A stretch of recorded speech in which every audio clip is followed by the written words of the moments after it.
What is up YouTube, and welcome to this Mortal Kombat 2021 review, recap and breakdown. There will be spoilers for this and of course the games throughout the many years we've had them, and I was cautiously hyped for this movie as the trailers made the movie look kinda dull and really grounded, but oh boy was this a superb movie with almost 2 hours of pure fan service. Of course, as someone in their 30s, I loved the 1990s movies. So bad, they're good. But I get why people didn't like them. I mean, especially now if you didn't grow up with them with the nostalgia. However, I was watching with my girlfriend who has absolutely zero knowledge of these movies, the games, and even the badass miniseries that we had a few years ago. And 50 minutes going in, she was bored and really had no clue what the heck was even going on, as unfortunately there was a bit of lack of explanation as to the motivations of really anyone, except the fact that there's a tournament, but we never see the tournament.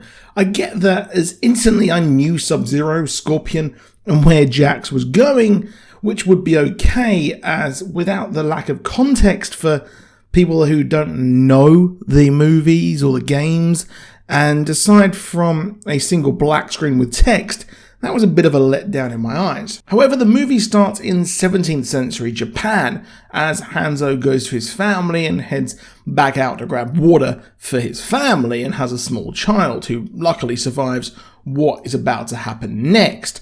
Now, he is of course Scorpion in the games and one of the first characters in the series, and arguably the most iconic, along with Sub-Zero. He is part of the Sarai Ryu clan, and I will probably butcher these names in advance before you comment. And the rival Bai-Han arrives to kill him and his family. The pair are from rival clans, and Sub-Zero received the name Bai-Han as of 2011's Mortal Kombat reboot, which is well worth playing, and it is incredibly cinematic. However, the two rivals fight, and I do feel a bit of backstory would have really gone a long way here for non-lore fans, and it's presumed that Scorpion had wiped out a lot of Bai-Han's or Sub-Zero's actual clan, leading to this presumed revenge. However, Hanzo loses with Sub-Zero as the victor, not before saying, "Remember this face," as he dies trying to get to his child, and he disappears, leading Raiden to come and take his infant child away from safety. Now, he does die technically, but he goes to the Nether Realm, which is a kind of like the underworld sort of.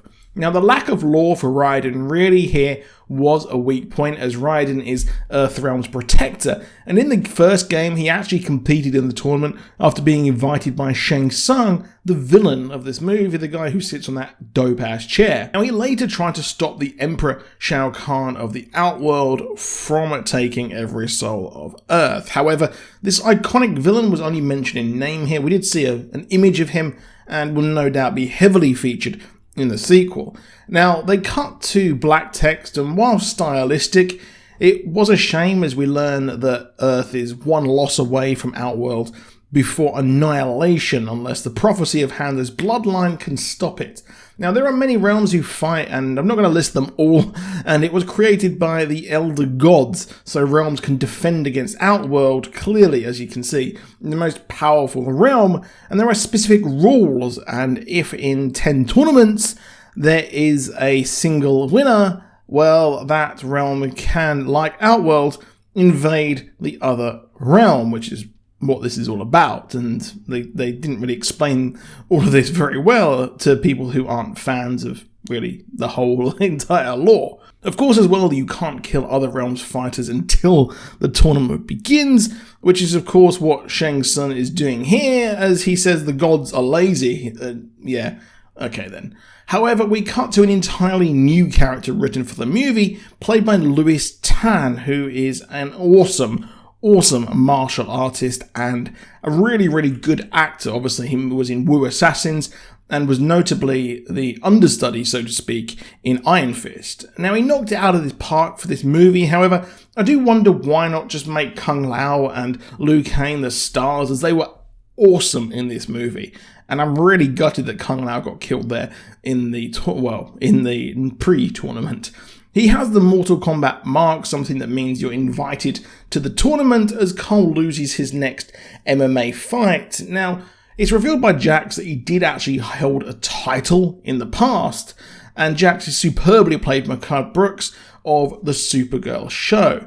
Now, of course, as well, we cut to the big bad of the movie, Shang Tsung, the sorcerer in the Outworld, who tasks Sub-Zero with heading to Earthrealm and killing all of their fighters before the tournament can even start. And of course, with the descendant of Hanzo, Cole and his family, well, he attacks. Now, I love how the snow appears and looks great visually, but he's a pretty naff assassin, giving everyone a warning first. Now, luckily, Jax comes and saves the day. He's part of Special Forces. Now, Special Forces, it's a pretty generic name, of course, and they were set up to stop Red Dragon and Black Dragon clans, and later in the games they became tasked with defending all of Earthrealm from other dimensions, and they even become like an Outworld task force.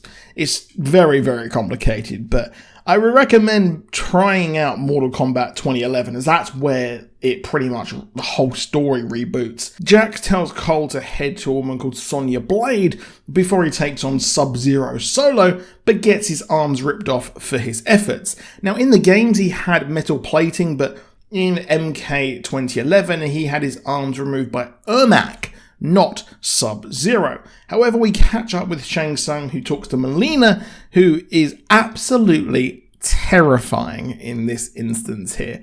She was actually an experiment created by Shang and an adopted daughter of the Outworld Emperor Shao Kahn, who is an absolute beast. And I'm very, very curious to see how they get to play him. However, here she warns of Raiden, and Shang Tsung really just shrugs it off, and Outworld looked pretty lame, to be honest. It looked like something from a Star Trek original series location, or the locations in the Arrowverse Crisis on Infinite Earths.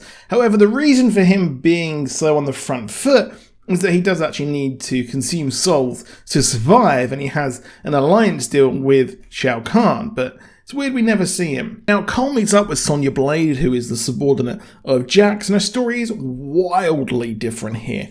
And similarly, the only thing kept from the games is her rivalry with Kano, and she seems to be a Mortal Kombat truther, investigating and finding out other people with the markings like Jax and Cole. We even see a Matoka warrior in her files, which looks like Nightwolf from Mortal Kombat 3, and we even see possibly Kotal Khan. However, we meet Kano, part of the Black Dragon clan, who has a marking, and Sonya is seemingly angry she does not have a marking like him, deeming him unworthy of this tournament entry. But he helps them kill Reptile, who looks radically different here. But the powers of him going invisible and appearing like that was pretty dope. But they make a deal with Kano as he knows where the Temple of Raiden is, and in the game she actually pursued him to Shang Tsung's temple, which is interesting, but they head to Raiden's one here. It's interesting how the marking and tournament entry transferred upon death, and she fights and almost actually kills him, but of course she needs him as they want to find the Templar. But they are found by Liu Kang, Earthrealm's greatest fighter, and in the games he takes them all to the temple. And we actually see some badass images of previous tournaments, including Goro winning one of them. Now, the murals actually show quite a lot of Easter eggs, as we see someone called Sindel and even Shao Kahn.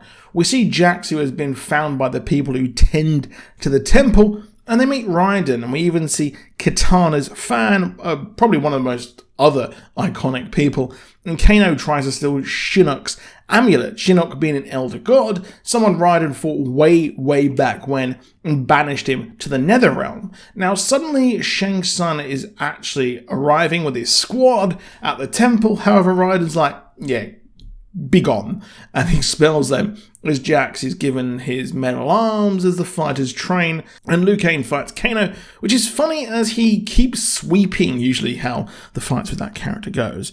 I hate them and striker mains.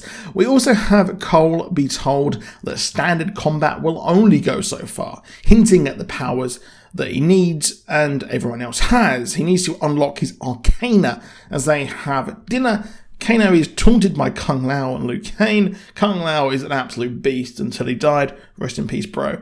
Until his power manifests. Now, Kung Lao even mentions the great Kung Lao, someone who defeated Shang Tsung a few times and was eventually defeated by Goro. It's been hinted that, well, our Kung Lao in this movie is the actual descendant of him, or the reincarnation. Now, Shang Tsung actually sends a group of people to the temple, including Cabal, who says Kano put him in the suit, but here it is radically different, as in both game timelines, he was actually hunted by Shao Kahn after he invaded Earth, and even in the newer timeline, when he was in the New York Police Department, he defected from the Black Dragon clan. But here he's convincing Kano to defect for money and destroys Raiden's shield as he defects and helps the Outworlders invade as Goro attacked Cole. Now, the CGI was just stunning for Goro. I was like, how are they going to do it? It's going to look absolutely kitschy and awful, but hey, they pulled it off. He's called Prince here, and in the games he was defeated by Liu Kang after 500 years of being undefeated. But luckily, Cole's power manifests, which looks metal AF, as Goro's defeated, which I was surprised by that. But he did die quite early in the games, or at least have a fall from grace quite early here. As, well, Shang Tsung and Sub-Zero learn Cole is part of Hanzo's bloodline. Now, Raiden takes Earth's heroes to the Void, a place between the realms, he says. And this is actually even a place where the Elder Gods reside, a sort of south of France for the Elder Gods, I would presume. They're kicking it up and having some pina coladas. However, Kung Lao saves Cole after sacrificing himself, and I loved how he even said flawless victory when he was fighting Nataro, except he got hit, so it kind of wasn't. But as his soul gets sucked by Shang Tsung, giving him power. Now, the fighters then decide to fight smart, and they target certain people, as Sonya Blade finally gets what she wants and kills Kano, taking his marking and manifesting her arcane, except Sub-Zero turns up to fight Cole.